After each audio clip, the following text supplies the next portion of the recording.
Aku gak akan pernah ninggalin mama. Beralih ke Akila yang berdiri mematung dilanda badai kebingungan sekaligus rasa khawatir. Niat hati ingin bertanya kenapa Mama Mayang tiba-tiba menangis. Namun bukannya jawaban yang ia dapatkan, justru Akila disergap pelukan erat yang disertai tangisan menyayat hati. Piran pun yang tadinya sedang asik melancarkan hobi nomor satunya, yaitu meledek kakaknya, mendadak pensiun dini. Cengiran jahilnya luntur seketika, berganti ekspresi melongo melihat situasi yang berubah drastis dari drama komedi menjadi melodrama Korea. Akila sendiri memilih diam, mencoba meresapi pelukan itu. Meskipun isi kepala Akila udah seperti benang kusut yang sedang dimainkan kucing, berantakan dan penuh tanda tanya.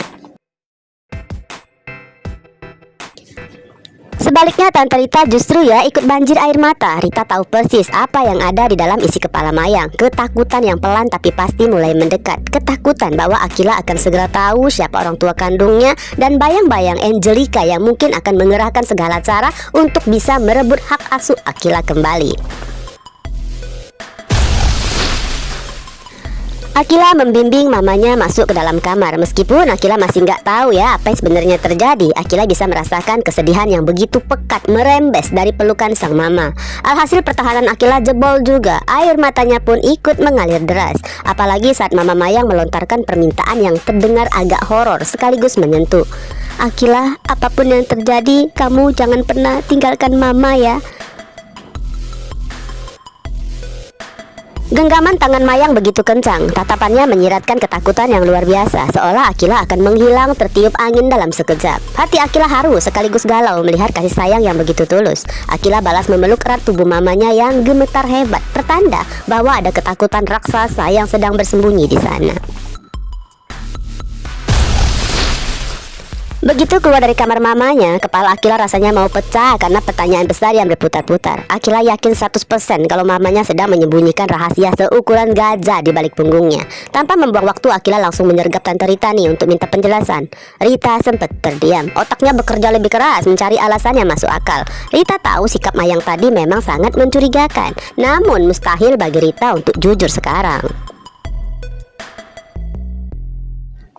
Mama kamu cuma lagi kecapean, Akila. Dia mungkin masih terbawa suasana masalah perusahaan. Ditambah mungkin rasa bersalah karena kan dulu mama kamu sering mendidik kamu terlalu keras. Kamu tahu sendirilah, mama kamu itu perfeksionis, namun hatinya tahu lembek. Rita akhirnya menyarankan agar Akila memberi waktu bagi Mayang untuk menenangkan diri dan menjelaskan semuanya sendiri saat waktunya sudah tepat.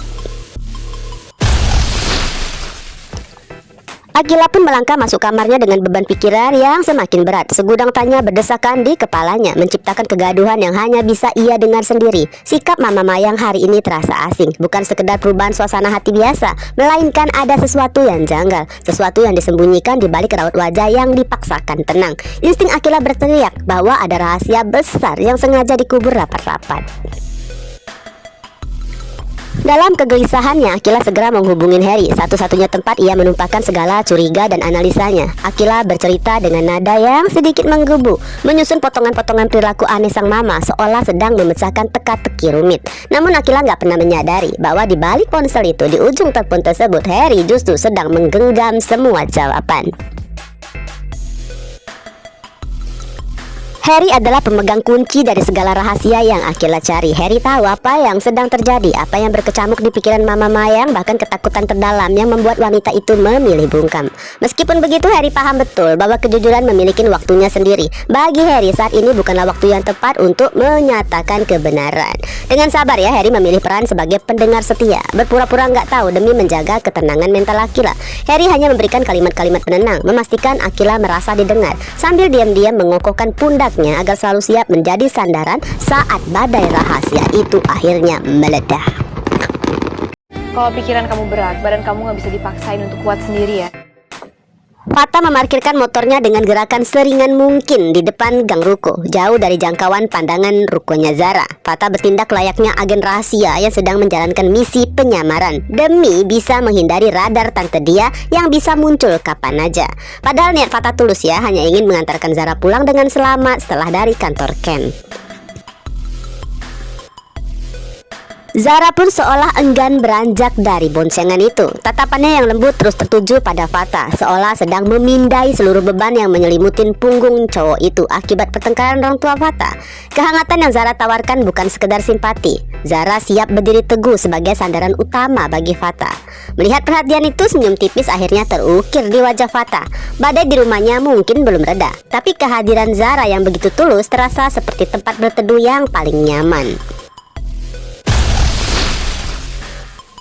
Sayangnya ternyata Tante Dia memperhatikan mereka dengan perasaan campur aduk. Ya, walaupun Tante Dia memilih diam, nggak menghampirin atau menegur dua remaja yang begitu ngeyel tersebut. Dia hanya bisa menghela napas panjang, menyimpan kegalauannya sendiri.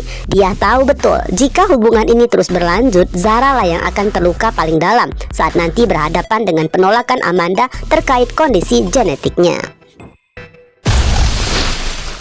Di tempat lain, Mohan dan Raisa baru aja menyelesaikan pertemuan bisnis dengan Ken. Kekaguman Mohan pada Raisa kembali mencapai puncaknya. Mohan begitu terpesona melihat bagaimana Raisa bernegosiasi dengan lihai, membuat Ken seolah-olah secara sukarela memberikan komisi di depan.